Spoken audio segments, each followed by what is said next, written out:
Hablar de filosofía y teología siempre es importante, sobre todo en el mundo de hoy, donde la posmodernidad pareciera que ha perdido la brújula de toda la humanidad. No hay criterios fijos ni estables, hay una especie de angustia colectiva, la amenaza de la guerra, la situación de la falsa de la moral y sobre todo la situación en que el hombre parece perdido, sin orientación ninguna. Por eso invitamos ya al pastor Jorge Isea, quien es filósofo y teólogo. Filosofía y teología, ¿cómo se dan la mano, pastor? Ha sido un desencuentro histórico y un diálogo bien interesante de encuentros y desencuentros. Podemos ver, entre otras cosas, la participación de un Clemente de Alejandría, donde entendía la extraordinaria simbiosis que debía existir entre el pensamiento y la reflexión filosófica y el pensamiento teológico, pero luego tenemos un Tertuliano, por ejemplo, que guarda una distancia crítica frente al planteamiento del pensamiento pagano. Ahora, ¿qué fue primero, la teología o la filosofía? Yo creo que el pensamiento, sin duda alguna, es algo interesante y una extraordinaria pregunta, porque después de todo, partiendo de la cosmología y la cosmovisión cristiana, sin duda alguna tendremos que darle preeminencia al pensamiento cristiano. ¿Pero la teología o la filosofía en general? Al margen en este caso, la teología como sistematización del dato revelado, por supuesto es posterior, pero la actividad y la actitud crítica, de reflexión crítica, tanto de nuestra valoración teórica como práctica, es una condición que es inherente a la constitución espiritual del hombre. O sea, primero el hombre tuvo creencias míticas y después más racionales, pero también hizo filosofía sobre la realidad de cada día, ¿no? Sin duda, y esa es una de las maneras en las que crece la fe. En ese diálogo de examen permanente de nuestras valoraciones espirituales, claro que tenemos un impulso de nuestra interpretación de la realidad. Porque los griegos eran fundamentalmente más filósofos que teólogos. Eran mucho más, por supuesto, y es que eso fue lo que distinguió al pensamiento filosófico occidental, fue el desarraigo del planteamiento mítico. Sí, sí. Que luego, por supuesto, la autonomía intelectual del mundo occidental fue el que dio origen al planteamiento filosófico Aunque ya occidental. en Tomás de Aquino y en Agustín ya hay una búsqueda de Platón y Aristóteles en todo el pensamiento teológico. Es correcto. Después de la incursión, los árabes le devuelven a Aristóteles a Occidente y por supuesto que siempre ha sido un esfuerzo, porque quizás una de las maneras de ejercitar la tolerancia espiritual y la tolerancia interconfesional es promover el examen de nuestras propias convicciones. Y yo creo que esa es una de las cosas que el cristianismo nos enseña y que diversifica o brinda como solidez la fe cristiana, el poder examinar aún nuestras convicciones de esperanza. Ahora, esa reflexión filosófica lleva casi siempre a una aceptación teológica, porque es inexplicable el mundo, sobre todo sin un principio y una meta, y la teología da esa dureza de fuerza. Yo lo entiendo como lo diría Agustín de Hipona. Fíjese, porque aquí estamos ante un problema interesantísimo y que por muchísimos siglos ha atormentado a los grandes intelectuales y a los grandes pensadores de la fe cristiana. Fe y razón, filosofía y teología, claro. ¿Cuál es la convivencia de estas dos realidades que son inherentes a la condición espiritual del hombre?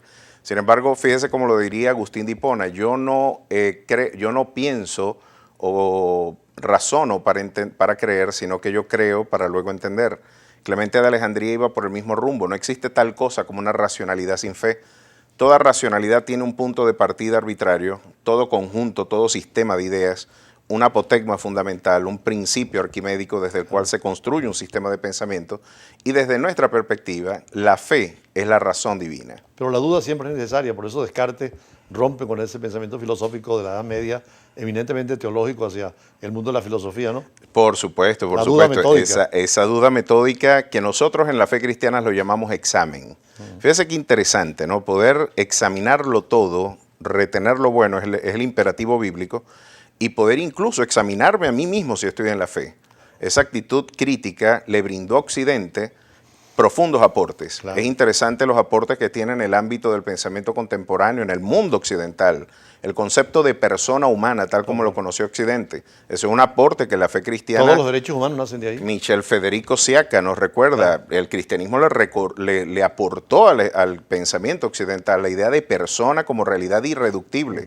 Hoy, incluso en el mundo postmoderno... Antes que el Estado. Antes que el Estado, porque de hecho un esclavo en el derecho romano usted lo puede conseguir en el apartado de los animales domésticos. Claro. Un esclavo en el derecho romano era un instrumentum bucale, una herramienta que habla. Claro. Fíjense, 20 siglos, en el siglo I, el apóstol Pablo escribía una comunidad en Galacia donde decía, en nuestra espiritualidad no hay varón, ni hembra, ni mujer, no hay esclavo ni libre, todos somos uno en Cristo Jesús. ¿Cuántos siglos hicieron falta para reivindicar este derecho cristiano? Que ya en el siglo I, no en el siglo XX, con Martin Luther King y con gran parte de los promotores de la libertad o reivindicación de derechos civiles. O sea, hay una herencia del cristianismo fundamental para toda la humanidad, ¿no? Y sobre todo con toda esta creación de las nuevas teorías del derecho humano, la universalidad, la dignidad humana, sobre el Estado inclusive político.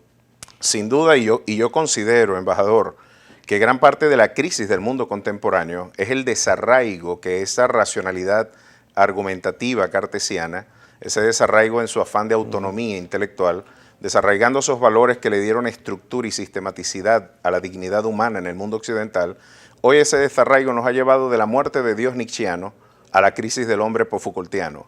En el mundo post-wingisteniano, en el mundo post-Foucaultiano, en el mundo post-heideggeriano, hoy lamentablemente se han llegado a conclusiones, por ejemplo, como las de Judith Butler, la feminista, que afirma diciendo, o como Monique Wittig, la mujer no existe.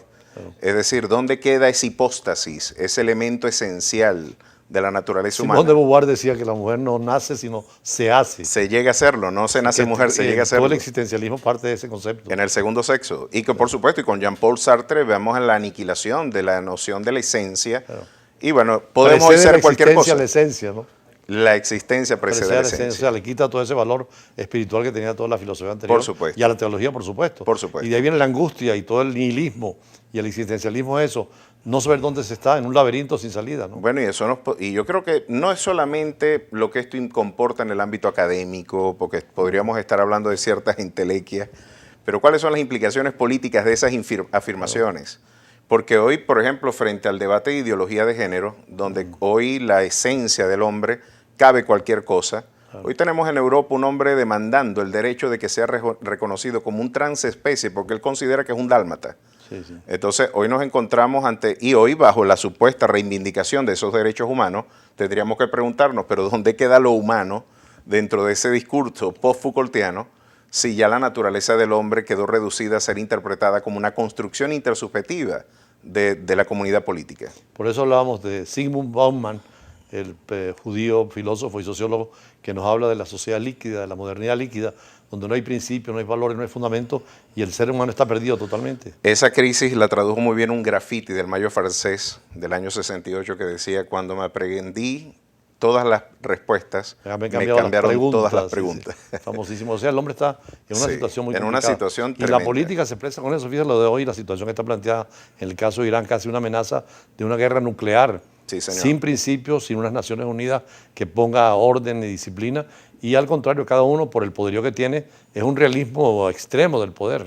Estamos asistiendo a la muerte de la razón. Claro. Estamos asistiendo a una muerte de la razón y creo que, como le estoy diciendo, hoy le conviene a Occidente, por su preservación, volver a las fuentes de los valores que le dieron convivencia y que hicieron de la Occidente una auténtica civilización. Sí. Es el llamado de la Iglesia a volvernos a nuestro Dios, y esta es la exhortación que Moisés, después de brindar la dimensión preceptiva que vendría a articular la convivencia en el Estado de Israel, en este caso en la nación de Israel como nación, él les dijo: Dios, en los labios de Moisés, yo les he puesto ante ustedes la vida, ¿verdad?, y la muerte.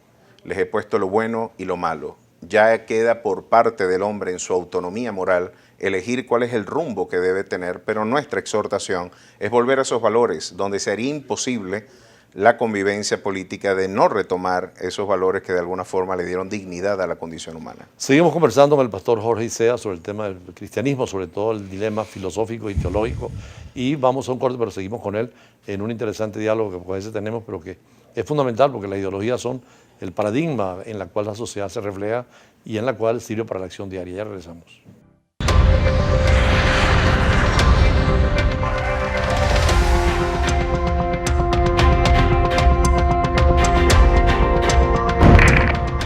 Continuamos en Brújula Internacional, nuestro diálogo con el pastor de la iglesia protestante, Jorge Isea, filósofo y teólogo. ¿Qué significó Lutero? Porque hasta el Papa rindió culto, homenaje a Lutero, por lo que significó la ruptura de un pasado y una reformulación del cristianismo, ¿no? La modernidad, en mi opinión, esta es una lectura muy particular. Yo, por supuesto, la comparto con el historiador Justo González y creo que fue algo que Thomas Kuhn, en su libro La estructura de las revoluciones científicas, admite. El tema de que la modernidad, y en este caso aún la revolución científica, tuvo sus orígenes en ese cisma que le dio de alguna forma, reivindicó la autonomía intelectual del hombre y la posibilidad de, en libertad de conciencia, de acercarse a la verdad. Sí, la Biblia ya estaba distribuida para todo ser humano y se podía reflexionar directamente sobre lo religioso, ¿no? Sí, bueno, Lutero hizo la primera traducción en lengua alemana y eso de alguna manera era considerado un crimen, ¿no? Claro. Sin embargo, la posibilidad de democratizar, de socializar el conocimiento y las posibilidades de yo acercarme de manera independiente al documento sagrado, con la posibilidad de mi propia conciencia de evaluar qué tiene Dios que decirle al hombre, tuvo profundas implicaciones. Fíjese que en el caso del pensamiento de la revolución científica, por ejemplo, Claro. En el caso de Newton, la posibilidad del sustrato metafísico epistémico que permitía interpretar las pautas regulares del comportamiento de los fenómenos en la naturaleza y poder traducir esos fenómenos en vocabulario matemático. Eso es un aporte que la espiritualidad cristiana legó a Occidente cuando afirmaba diciendo de que Dios había creado el universo conforme a leyes uniformes y estables. Esos principios ontológicos, metafísicos, epistémicos, vendrían a servir de plataforma para la investigación científica posterior. No, y en el campo de los religiosos, la Reforma también no solamente reformuló al protestantismo con una nueva corriente, sino obligó al cristianismo clásico, al catolicismo, a una revisión, y por eso la Compañía de Jesús y las nuevas órdenes que nacieron. Es correcto, por supuesto. El diálogo interreligioso siempre es fecundo, ¿no? Y ahora es muy vigente, ¿no? Es muy vigente, por supuesto, y es fundamental en este momento la Iglesia recuperar ese valor universal. Volvemos a un mismo punto, sin comprometer esas convicciones, yo creo que la Iglesia tiene que estar abierta a la posibilidad del diálogo. Y a la pluralidad también, ¿no? Y a la diversidad. Sin duda. Sin embargo, como lo diría en este caso Soren Kierkegaard, existencialista alemán, el primer existencialista danés, cristiano, sí, que le daba una visión nueva al existencialismo. Sí, Sartre reconocía frente los al aportes. materialismo y a la... Sí. Sí, sí. De hecho, don Miguel de Unamuno aprendió el danés para poder leerlo en su propio idioma. Sin embargo, es interesante observar que lo que Kierkegaard nos decía, en rigor teológico, yo no tengo la verdad absoluta y ese ha sido un error. Sí. En rigor teológico, la verdad me posee a mí, que en este caso es Cristo. No, y que la verdad siempre es metafísica, mucho más allá de lo real que vemos muchas veces. El famoso nómeno kantiano, ¿no? Bueno, ese nómeno. Más allá del fenómeno. Sin embargo, esa crisis epistémica ha tenido profundas implicaciones en el ámbito político, porque el relativismo, como lo diría C.S. Lewis, puede apoyar el encuentro en el diálogo multicultural. Sin embargo, esa forma de relativismo hoy líquida en el que peligro, sí.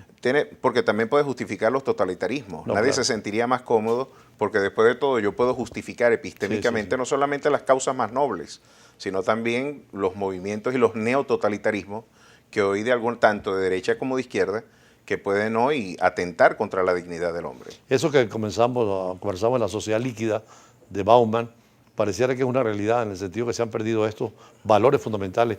Lo teológico inclusive se ha perdido y hay un inmediatismo en todas las cosas, ¿no? Eso es lo que denuncia también el Mario Vargas Llosa en su libro La civilización del espectáculo. Él habla, bueno, entre otras cosas, de esta sábado sensacionalización de la cultura, en donde lamentablemente pues ha prevalecido el aspecto emocional, afectivo. Y hoy, de alguna forma, Occidente ha respondido a esta crisis con el retorno de los fundamentalismos. Hoy podemos ver la lamentable noticia que vimos al inicio del programa, cómo el fundamentalismo vuelve por sus fueros y ha sido la respuesta frente a la crisis posmoderna, frente a la diluida e insubstancial condición posmoderna. Hoy los fundamentalismos surten como alternativa de dignificación o como alternativa de respuesta frente a la ausencia de rumbo de la condición del hombre occidental. Pero hay una especie de despertar también de lo espiritual en todas las religiones y en todas las culturas, de la búsqueda de lo trascendente para justificar más lo que es inmanente que lo que es lo diario, ¿no? Es una condición del hombre. El hombre, teniendo un origen espiritual, necesitará una respuesta espiritual. Yo cuando fui diplomático en Moscú, recuerdo que nos llevaban a visitar, era la época del comunismo, el Museo del Ateísmo. Era una intención de quitar toda creencia religiosa y apenas cayó la cortina de hierro, vimos cómo todo el mundo llegó otra vez a sus iglesias cristianas ortodoxas. ¿Sí? Es interesante. Fíjese que en el siglo XIX, Augusto Comte, cuando funda el positivismo, y por supuesto impugna la idea de Dios en Occidente, acá en Venezuela nosotros implementamos desde Guzmán Blanco las tesis del positivismo, hasta muy entrado Sí, prácticamente el siglo XX. Sin embargo, este detractor de la idea de Dios fundó una iglesia del espíritu positivo. claro. Y aquí se viene a confirmar lo que decía Chesterton. Cuando el hombre dice que Dios no existe, no es que no va a creer en nada, es que ahora cree en cualquier cosa. Y podemos ver que ante la ausencia de Dios, el hombre ha buscado rendirle culto a cualquier cosa. Y esta forma de enajenación, porque yo pienso que es la alienación más tremenda, ¿no? Construir un objeto y luego rendirle culto a ese objeto que ha sido construcción propia y personal. Por cierto, hay una anécdota también de Nietzsche, cuando afirma que Dios ha muerto. Cuando murió Nietzsche, pusieron en un periódico, Nietzsche murió, pero Dios vive. Bueno, y es que yo pienso que nuestra fe está más viva que nunca. Claro que sí. Y sigue siendo la respuesta, tanto metafísica como física, a los Ahora, las problemas religiones deben terrenales. adaptarse a la situación de esta posmodernidad, ¿no? Sí, sí, por supuesto. Y nosotros más, aquí tenemos es que, y ese ha sido uno de los grandes errores del liderazgo espiritual, no hacer relevante a la cultura los valores de nuestra fe. Nos hemos quedado nos hemos quedado enquistados en visiones, en paradigmas que han hecho poco posible el diálogo con nuestra cultura. Y yo creo que es momento de que volvamos a reivindicar la pertinencia de esos valores para la reconstrucción de un mundo que está a punto de perecer la cultura occidental. Hay temas muy relevantes en el orden geopolítico, entre ellos agendas que vienen desde las Naciones Unidas, Fondo Monetario Internacional, que en este momento están socavando profundamente gran parte de los fundamentos de la cultura en Occidente. Para terminar, ¿se puede hablar de un programa internacional de una geopolítica de las religiones? Sí la hay, por supuesto. Y estamos, yo diría más aún, embajador, estamos en una lucha de civilizaciones donde el la tesis de componente, Huntington. sin duda, en esa lucha de civilizaciones, hoy más vigente que nunca, tiene un fundamento en última instancia espiritual. Y lo religioso sigue siendo muy importante en todas las comunidades. Y muchos de los conflictos fue por razones religiosas. Ahora lo religioso puede también unir y darle sentido a la vida, ¿no? Se supone, y yo para darle coherencia a mi fe, creo y debo entender que sin duda alguna la espiritualidad y ese amor incluso al prójimo, el respeto a la alteridad, yo no podré estar de acuerdo con usted. Sin embargo, es mi deber amar la disidencia, amar al disidente. Ojalá y entendieran todas las religiones este principio fundamental. Pensando en Dios, cada uno puede llegar por distintas vías. Pero la diversidad es necesaria y la pluralidad, sin llegar al relativismo, como usted lo plantea. Sin duda, Jesucristo sigue levantando la mano y dice, yo soy el camino, la verdad y la vida. Pero siempre al principio era el verbo, ¿no? Él es el verbo, sin duda. Y se hizo carne, inclusive. Así es. Como decía San Juan, creo, versículo 1. Lo dice Juan 1.1, sí, bueno, señor. Vamos con Jorge Isea, gracias por este diálogo. Siempre tenemos interés en hablar también del tema religioso, pero vamos a pasar a cosas más mundanas y más inmediatas con el embajador de Bolivia, quien tiene un acto extraordinario de cultura y de propagar lo que es esa riqueza de ese país con invitados especiales. Ya regresamos.